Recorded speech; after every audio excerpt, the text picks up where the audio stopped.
안녕하세요. 오늘 여러분들께 티끌모아 태산이라는 주제로 이커머스 물류에 대해 이야기를 드릴 단호 SCM 팀장 양거봉입니다.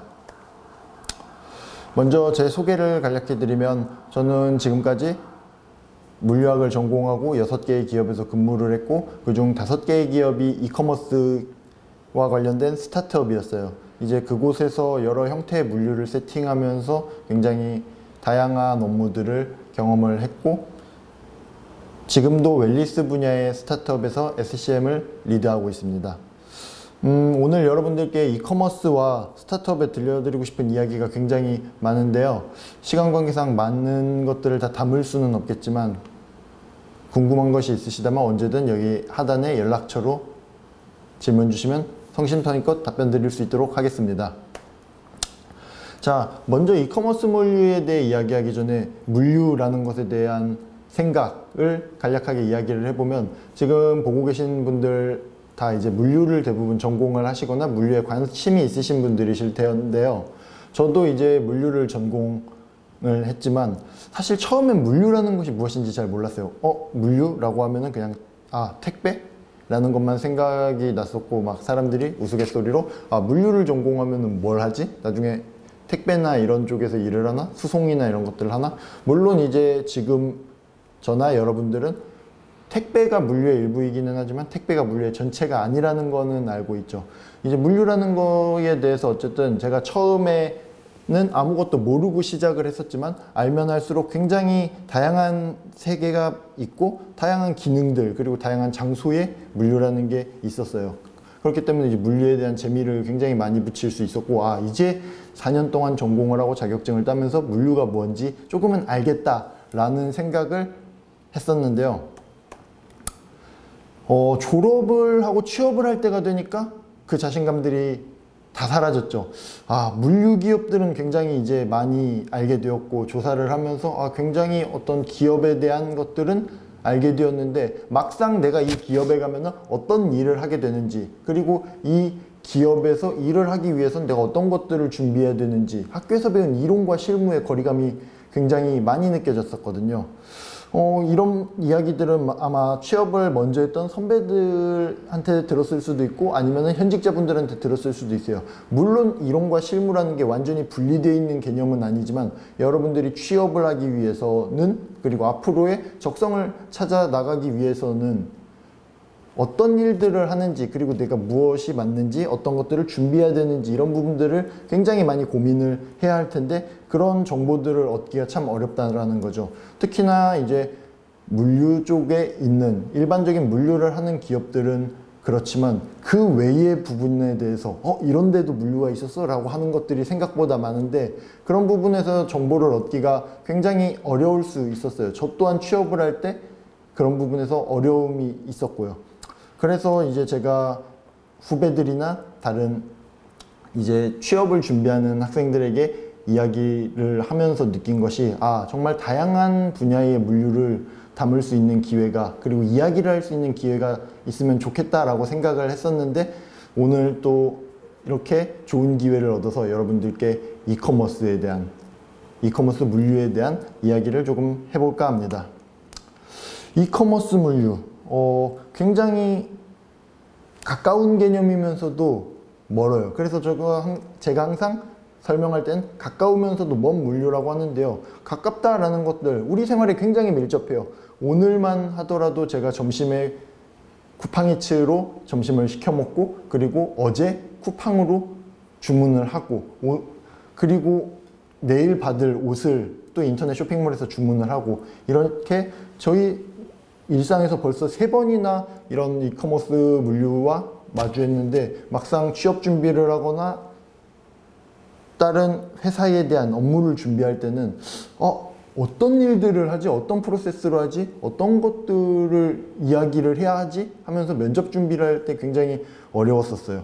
지금도 비슷할 거라고 생각해요. 지금은 예전엔 택배가 줄을 이뤘다고 한다면 요즘은 비마트나 쿠팡이츠나 스퀘어성이나 이런 이커머스 물류가 우리 생활에 점점 더 밀접하게 다가오고 있고 이제는 더 이상 낯설거나 신기하거나 특별한 서비스는 아니란 말이죠. 하지만 이 일이 어떤 방식으로 운영이 되는지, 그리고 이런 것들을 하기 위해선 어떤 것들을 해야 하는지는 선배들이나 현직자들에게 정보를 얻기가 매우 어렵다고 생각해요. 그래서 오늘은 이런 전체적인 흐름과 차이에 대해서 간략하게 이제 소개를 해보는 시간을 갖도록 하겠습니다. 먼저 이커머스 물류에 대해 이야기를 할 때 이커머스와 물류로 분리가 되는데요. 그럼 이커머스에 대한 이야기를 먼저 하자면, 이커머스, 우리가 책에서 배우는 전자상거래라는 것과 동일한 개념이에요. 역사가 매우 길지는 않지만 그래도 벌써 이커머스가 한국에서 어느 정도 시작된 지는 20년이 넘었으니까 완전히 새로운 서비스라고 하기는 좀 모호한 개념이죠. 하지만 이커머스의 변화만으로 놓고 보면은 지난 20년 동안 이커머스가 같았던 적이 한 번이라도 있었냐 했을 때 아니다라고 할 정도로 굉장히 한국의 정보화나 그리고 세계적인 트렌드에 맞춰서 빠르게 변화한 영역이었어요. 이커머스가 그럼 왜 이렇게 빠르게 변했냐라고 했을 때 굉장히 여러 가지 요인이 있을 수 있어요. 뭐 코로나 팬데믹도 하나의 영향이고, 그 전으로 가면은 뭐 스마트폰의 발전이 있을 수 있고, 그 전으로 가면 뭐 인터넷이나 뭐 어떤 호스팅 업체들, 이런 부분들이 이커머스의 변화들을 이끌었지만, 그 중에서도 지금 이 규모의 성장을 이끈 가장 큰 원동력을 꼽자면은 전 주저없이 물류의 진화라고 이야기를 하고 싶어요. 온라인을 통한 판매, 즉 우리가 실제적으로 물건을 주고받는 거래가 아니기 때문에 이커머스에선 필연적으로 구매 이후에 판매를 하고 상품을 전달하는 과정이 있어야 되는데, 그렇기 때문에 이커머스와 물류는 서로의 서비스 레벨의 영향을 굉장히 많이 주고받는 밀접한 관계이기 때문이에요. 그 흐름 속에서 이제 코로나 팬데믹 이후에 뉴노멀이 나오기 시작하죠. 코로나 팬데믹이 바꿔놓은 세상이 이제 우리의 일상이 되었어요. 그러면서 이커머스의 시장이 더욱 커지고, 이커머스의 시장 성장 속에서 이제 이 기회를 잡기 위해 더 많은 기업들이 물류의 강화를 목표로 뛰어들기 시작합니다. 그렇게 해서 이제 물류 서비스가 발전하고, 우리가 물건을 구매하는 데부터 수령하는 데까지 받는 시간이 짧아지고, 점점 더 걱정할 만한 포인트들이 줄어들면서 고객들이 더 많이 이커머스로 오게 되고, 이런 식으로 물류와 이커머스가 서로 계속해서 성장해 나가면서 더 큰 규모를 키우기 시작해요. 그런데 물류라는 게 이전부터도 계속해서 존재해 왔던 것들이고, 그리고 기존에 물류를 하는 기업들도 분명히 많이 있었어요. 더 큰 규모로 많이 있었죠. 그런데 왜 요즘 들어서 이커머스 물류가 주목을 받을까요? 그럼 이커머스의 물류는 기존의 물류나 어떤 일반적인 3PL의 형태와 어떤 것들이 다를까요? 그 부분에 대해 이제 가장 먼저 꼽자고 하면은 지향점이 아닐까라고 생각을 해요. 지향점. 이 부분이 조금 어려운 단어일 수 있는데, 목적이라고 조금 더 간단하게 설명할 수 있을 것 같아요. 우리가 교과서에서 배웠던 물류의 목적이 무엇이냐라고 하면 시간적, 비용적 효율성을 만들고, 그것을 통해서 이제 최대의 이윤을 창출한다, 최대의 효율성을 관리한다, 이런 내용들을 주로 배웠어요. 그래서 비용적인 부분, 경영적인 부분에 포커싱이 맞춰져 있었고, 그리고 물류의 효율성 증가에 대한 이야기에서 꼭 3PL이라는 표준화라는 이런 부분에 대한 이야기가 많이 나왔었죠. 물론 이게 틀린 건 아니고, 지금도 대부분의 대형 물류사들은 이것들을 목적으로 물류를 진행하고 있어요. 하지만 조금 더 생각해 보면 우리가 잘 알고 있는 쿠팡이나 마켓컬리, 이런 곳들이 쉽게 생각했을 때도 비용적인 절감이나 다른 경영적 효율성을 위해 물류를 시작했을까라고 보면은 그렇지가 않다라는 거죠. 비용적인 절감보다도 브랜딩이나 서비스의 개념으로 물류를 먼저 시작을 했어요. 그렇기 때문에 이제 비용이나 다른 물류적인 기능보다도 서비스에 특화된 부분들이 많이 생겼는데요. 예를 들어 박스라고 하면, 물류에서의 박스는 대부분 파손을 방지하는 기능으로서의 역할을 해요. 하지만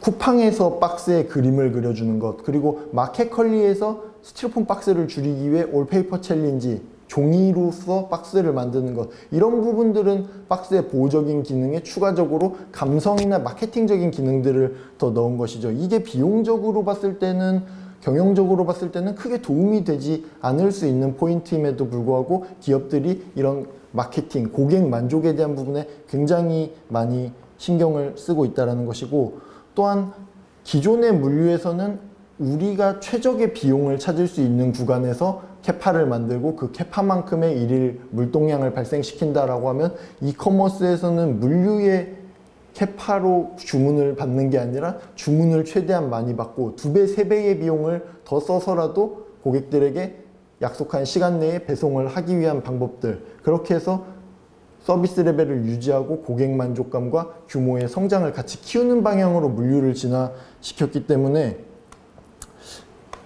일반적인 물류와 이커머스의 물류의 차이점이 굉장히 그 부분에서 많이 발생했다고 볼 수 있어요.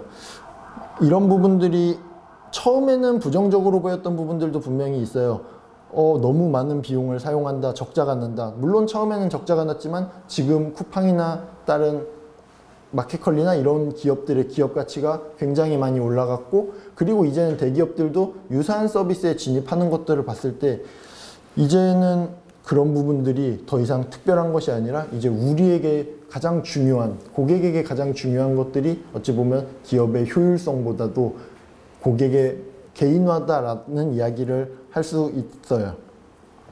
그리고 두 번째로는 이제 물류의 단위인데요. 이커머스 기업들도 B2B를 진행하기는 하지만 아까 말씀드린 것처럼 고객의 개인화에 포커싱을 하다 보니까 대부분의 이커머스 기업들이 B2C 물류를 주력으로 사업을 하고 있어요. 그래서 개인화된 서비스와 소량 배송에 특화된 형태의 물류를 운영하고 있는데요. 제가 이커머스 기업에서 있을 때 팔레트와 컨테이너를 한 번도 쓰지 않았던 기업이 있을 정도로 물류의 단위가 굉장히 작게 개별적으로 운영되는 경우가 많아요. 그렇기 때문에 기존 물류에서 중요하게 생각하는 하드웨어보다도 우리가 이 작은 물류들을 수많은 고객들에게 어떻게 전달할 것인가에 대한 시스템, 소프트웨어적인 기능이 조금 더 강조되는 부분들이 있고, 그에 대해 많은 영향을 받습니다.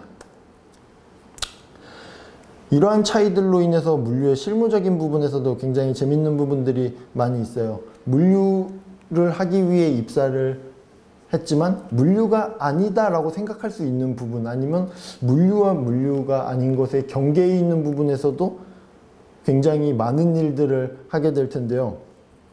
예를 들어 화장품이나 이런 서비스에 간다라고 하면은 대부분이 이제 여성 고객분들이고 굉장히 피부나 어떤 화장품의 성분에 대해서 민감해요. 그러면은 이러한 것들을 우리가 먼저 캐치를 하고 어떤 샘플을 보낼 것인가, 어떻게 그럼 고객들이 좋아할 만한 패키징을 할 것인가, 이거는 어찌 보면 물류의 영역일 수도 있고 물류의 영역이 아닐 수도 있지만 이러한 부분들에 대해서 어떻게든 잘 되게 하는 방법, 이런 것들을 고민해야 될 때도 있을 것이고, 그리고 고객들이 주말에 받고 싶어요, 퇴근하고 물건을 샀는데 빠르게 받고 싶어요 라고 할 때 주문 마감 시간을 늘리고 운영일을 늘리는 것, 이런 것들이 어찌 보면 물류뿐만이 아니라 그러면은 어떻게 구조를 짤 것이며 어떻게 12시에 딱 들어오는 주문들을 그 다음날 7시까지 보낼 것인가, 이런 것들은 소프트웨어의 영향이나 구매 단위, 판매 단위의 영향을 굉장히 많이 받기 때문에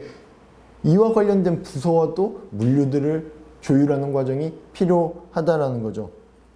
그리고 무료 교환, 무료 반품, 손편지, 올페이퍼 챌린지 이런 것처럼 감성적인 영역들, 이런 부분들은 주로 경영적으로 내려오는 것들이지만 이거는 물류적 기능보다도 경영자의 의지가 더 많이 들어가 있는 내용들이기 때문에 답이 정해져 있는 것을 우리가 거꾸로 찾아나가는 과정들, 예를 들어 당연히 뭐 보온, 보냉, 그리고 파손 방지 이런 물류적인 기능을 가지고 가야겠지만 어떻게 그럼 여기다가 재활용이 가능한 자재를 사용할 것인가, 어떻게 그 비용의 최적점을 만들 것인가는 물류뿐만이 아니라 굉장히 많은 부서들이 서로 협업을 해야 하는 부분이라는 거죠. 그렇기 때문에 이커머스 안에서도 기업의 목적, 그리고 고객의 성향, 판매 상품에 따라서 굉장히 다양한 일을 하고 있고, 아마 제가 경험한 부분 이외에도 다 담지 못할 정도로 굉장히 많은 일들이 지금도 생겨나고 사라지고 있을 것이라고 생각해요. 이러한 부분들에 대한 어떤 자유로움, 제한되지 않는 부분, 창의성들이 제가 생각하는 이커머스의 매력이라고 생각하는데요. 여러분들이 생각하는 물류나 이런 학문적인 부분들이 우리 생활에서 어떻게 적용되는지, 고객들이 어떻게 느끼는지 실시간으로 보고 피드백을 받을 수 있다는 것은 굉장히 재밌는 부분인 것 같아요. 그래서 물류에 대해 너무 어렵게 생각하지 않고 우리 실생활에서 바꿀 수 있는 것들, 이런 부분이 불편하다, 이런 부분이 개선되었으면 좋겠다라는 부분들을 직접 만들어갈 수 있는 것들이 이커머스에서 할 수 있는 수많은 기회이기도 하고요.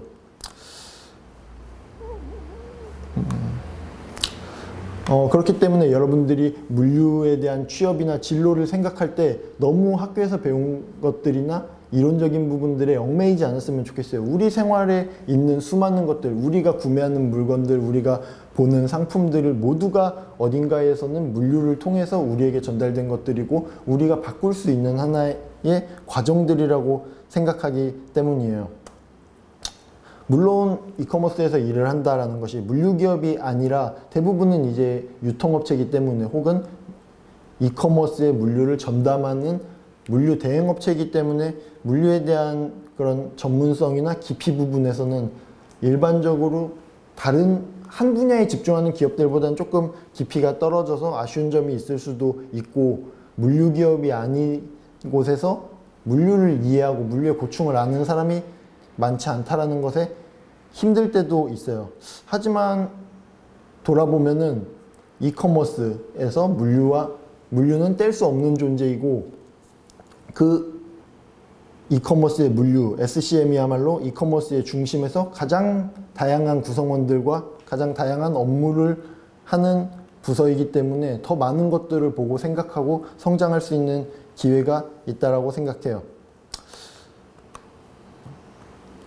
또한 자사물류가 아닌 기업이나 SCM을 중심으로 운영되는 곳에서는 물류가 핵심 역량이 아닐 수도 있고 반복적이고 집중적인 업무를 하게 될 수도 있어요. 하지만 그럼에도 SCM이 중심의 역할을 해야 하고 앞으로도 계속해서 많은 것들을 이커머스에서 바꿔나가야 한다는 것은 어디를 가든 변하지 않으리라 생각하기 때문에 앞으로 성장에 대한 기대감도 충분히 가지고 갈 수 있을 거라 생각합니다. 지금은 무척 이제 즐겁게 일하고 있고 이런 부분들에 대한 이커머스의 여러 가지 일들에 대한 재밌는 일들을 하고 있지만 돌아보면 늘 평탄한 것만은 아니었어요. 굉장히 낮은 연봉에 힘들어했던 때도 있었고, 이게 물류가 아닌 일과 물류에서 해야 할 일의 경계에서 되게 고민을 많이 했던 적도 있었어요.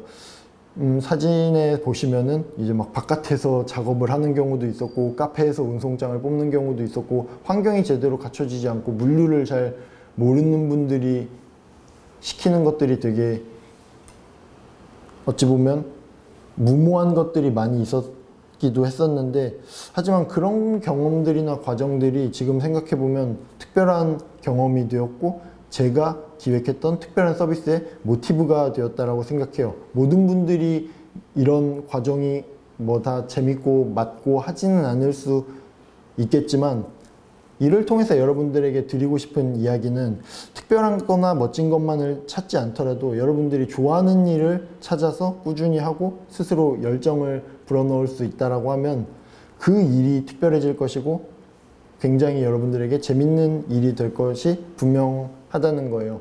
그래서 이커머스라는 이야기를 했지만 여러분들이 관심 있어 하는 것, 바꾸고 싶어 하는 것들을 꼭 찾아보셨으면 좋겠어요. 그리고 그 일이 소비자의 관점에서, 서비스의 관점에서 어떻게 해야 더 좋아질 수 있을지 생각해 보세요. 그렇다고 한다면은 우리가 물류를 일이 아니라 일상 속에서의 재미로 받아들일 수 있을 거라고 생각해요.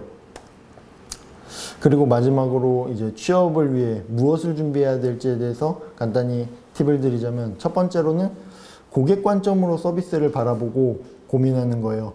이커머스에서 아까 말씀드린 것처럼 물류적 역량도 중요하지만 결국에 이커머스에서 물류가 핵심이 된 가장 중요한 이유는 서비스의 접점이기 때문이에요. 고객이 물건을 받았을 때 아무리 그 앞단에서 서비스가 좋더라도 배송이 늦거나 물건이 파손되어 왔을 때 굉장히 고객들이 컴플레인을 많이 하죠. 어찌 보면 회사의 이미지가 물류 때문에 굉장히 좋아질 수도 안 좋아질 수도 있는 거예요. 그렇기 때문에 물류에서는 서비스가 굉장히 중요하고 그 서비스에 대해 고민할 수 있는 사람을 항상 필요로 하고 있다는 거예요. 굉장히 고도화되지 않아도 되고 굉장히 정확하거나 명확하지 않아도 돼요.